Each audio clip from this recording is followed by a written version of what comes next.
बिना चश्मा के हीरो लागेला। रोहित भी हमारे भैया को प्रणाम। कि मन करे खाई जाइए सना तो सेब कश्मीर लागेला। कि मन करे खाई जाइए सना तो सेब कश्मीर लागेला। कि पेनी सिकड़ी अमीर लागेला। काला चश्मा में हीरो लागेला।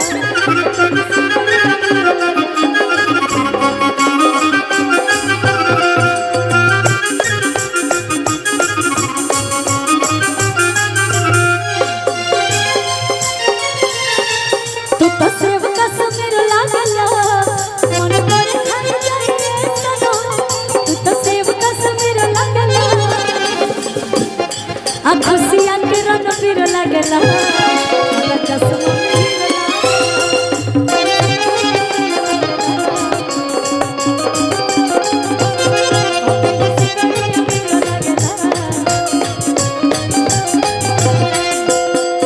और हमारे भैया हैं, उनकी फरमाइश है। ये गाने को आपसे बहुत प्यार दिए हैं। कि तू रोही बहरा कटेला चानी आरे में हर के मरम मरद का जानी। कि छोड़ा छोड़ा राजा राजधानी छोड़ा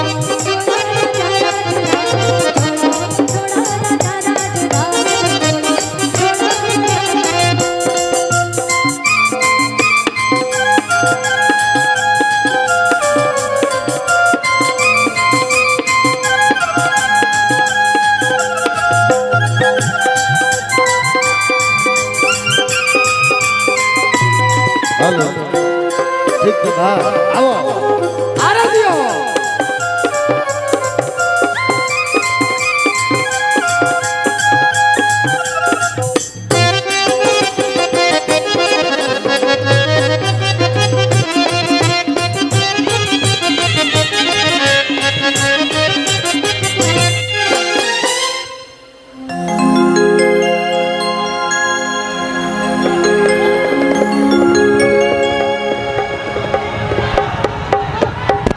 हेलो सुनिए, बीच में तार डिस्टर्ब कीजिएगा तो साउंड डिस्टर्ब हो ही जाएगा। इसलिए इतना सुंदर साउंड बोल रहा है तो इसको बोलने के लिए छेड़िए मत। आप लोग के लिए ही व्यवस्था है। तो एक गीत आप जो ख्वाहिश किए हैं खुशी बाबू गाएंगी। हाँ हाँ गा दो धर धर जो श्रोता लोग सुनना चाहता है। उसके बाद हम अगला कलाकार की आवाज दे। कि हम है यूपी बिहार वाला हवे आ हीरो है सम हथियार वाला हवे। कि ओकरा के लाइन जनी मरी है ये सखियो हमार वाला हवे। लेकिन आज हम ही ना गाए बाज गाए। कि हम है यूपी उतारा वाला हवे आ हीरो है सम हथियार वाला हवे। कि ओकरा के लाइन जनी मरी हो ये सखियो हमार वाला हवे। ओकरा के लाइन जनी मरी हो ये सखियो हमार वाला हवे।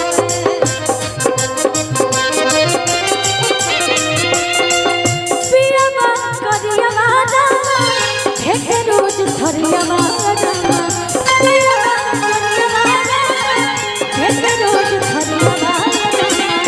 तलहरा लगावे ननदिया हो गोतिनिया खेलनी।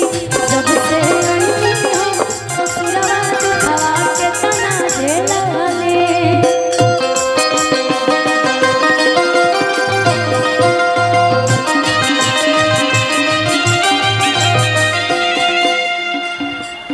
और कहाँ गई हो सब? आइए इधर आवा। एगो गीत आई ले लो। गीत के फरमाइश आई लो।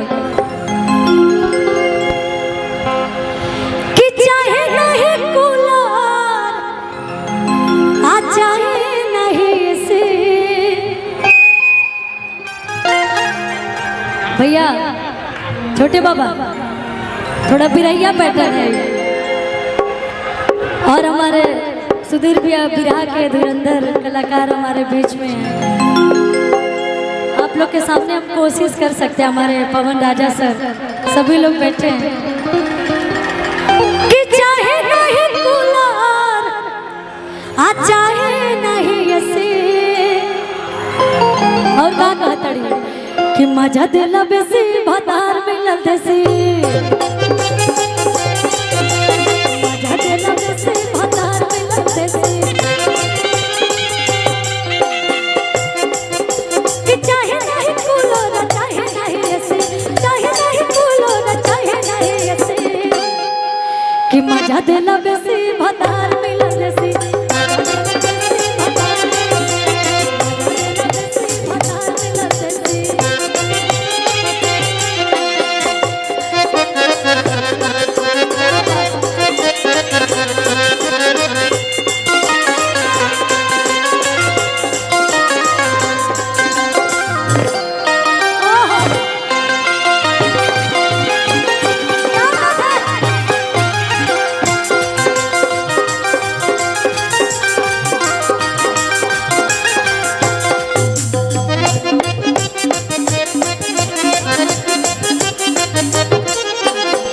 दोनों बहन हो क्या आप लोग? दोनों बहन हो क्या?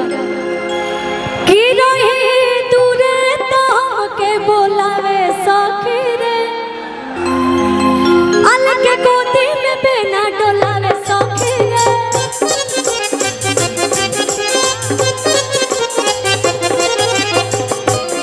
कि रही दूरे तो हमके बोलावे सखी रे अलग के गोदी में बिना डोलावे सखी रे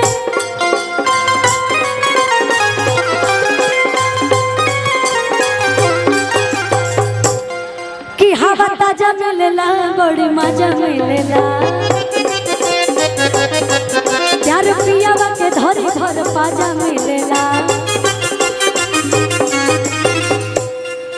कि दिलों में के कोट में आकरावे रोज पेशी कि दिलों में के कोट में आकरावे रोज पेशी अच्छा केकर दिल टूटल बा अभी हाल फिलहाल में सब यहाँ टूटे दिल वाले ही आए हैं क्या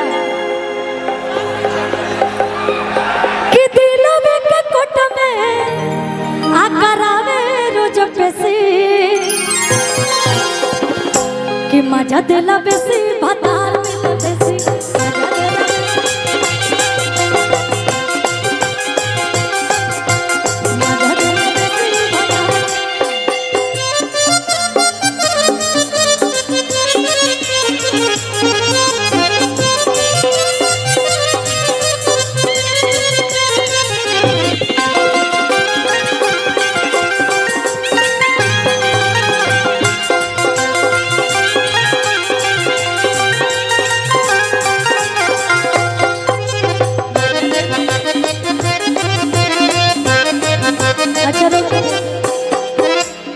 एगो 2 लाइन के गीत के फरमाइश आइला मुकेश भैया ओकर बाद से कलाकार के बहुत सारा लोग बन एक जना के